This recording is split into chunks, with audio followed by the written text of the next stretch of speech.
Okay, one last thing, Milus. I would like you to open your theory book to page 8.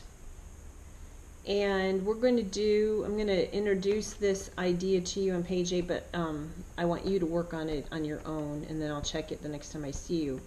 But we also are going to do the listening activity on the bottom of page 9. So first of all, page 8, and let me turn the camera again so you can see. This is music math. We've talked about music math before. And in this case, they need you to decide the time signature. Remember, the time signature is what we see at the beginning of a measure to help us know how many beats are in each measure. That's what the top number tells us. And then what kind of note is going to get one beat. Now, in the directions it says it's going to be either 3/4 or 4/4. So we know that in both cases the quarter note is going to get one beat.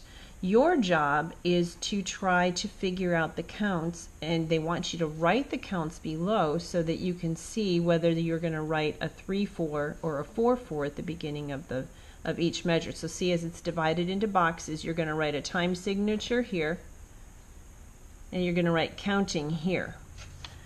I personally would flip-flop those because I think it's going to be easier for you to figure out the time signature once you have written the counting in.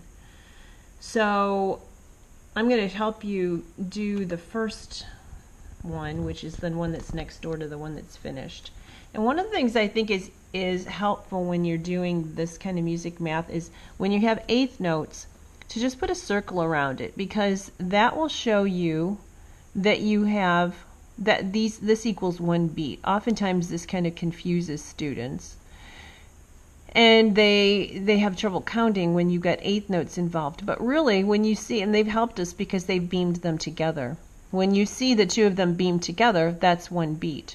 So if you look up here, we know a quarter note is going to get beat 1. This is going to get beat 2. Here's another quarter note for beat 3, and then we have one more set of eighth notes for beat 4. So that tells me, do the math, I've got a 4/4 time signature. Remember, this looks like the only one with the rest you might not remember. This is the half rest. The hat looks like a half. The hat, I think of them as they go together because H and H, hat and half. And that half rest will be 2 beats. So I'll just give you a little heads up on that. So you'll write 1, 2 under there and then figure out your other counts. And you might want to read these little things about Brahms. I love music history, so I think they're interesting, and I think knowing, because you like to read books, you might like this one the best. He loved to read and eventually had over 800 books as an adult. That sounds kind of like a mini library to me. Maybe he does to you too. All right. Then we are going to do this bottom section down here. So I want you to have a pencil. If you need to push pause to make sure you have your pencil. Hopefully after you've done the first 2 videos you will already have a pencil. One of the things I want to point out to you, we're going to be practicing listening for, are we having any naturals cancel out sharps? And in this case, look, there's no natural, so you'll hear the sharp continuing on, but this one has a natural. So remember, whenever we do these listening activities, you want to take a look at the exercise before I start to play. Because for instance, like in this first one, you would be able to tell by the first beat which one I was playing, because either I'm holding a quarter note or I play the eighth notes with the D sharp in it. Number 2 is the same way. The first beat will tell you what's happening, whether I'm doing A or B. Now we get down to here, they made it a little bit harder. This is going to match, except for, again, that one does not cancel out the sharp, this one does. And here, you can tell by your eyes, these are the same until you get to here, and then I'm going to, if I do B, I will play another F sharp. If I do A, I will do a G. So, I'm going to play one of the lines. I'll play it 2 times because I'm guessing you're going to figure it out. Normally I'd play these 3 times, but I don't think these are that hard. And then I will give you a second to figure it out, to circle it, and then I will tell you the answer so that you'll know right away. Okay? So, our first one goes like this.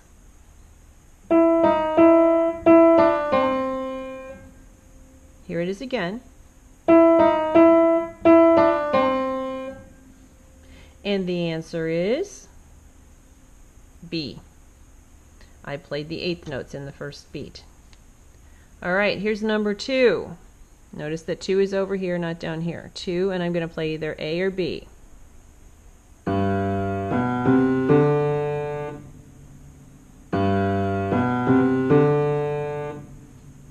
Did you notice what I did on the first beat? I played a quarter note, so it is A. Number 3. Oh, wait a second, get in the right clef here.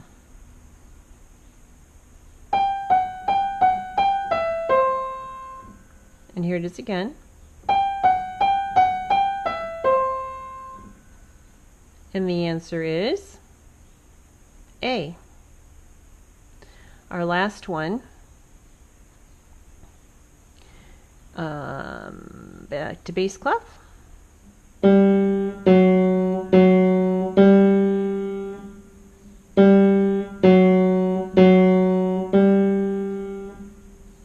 hopefully you noticed that that was B. Very good. All right, I will check your page 8 next time I see you, and enjoy reading Facts About Brahms.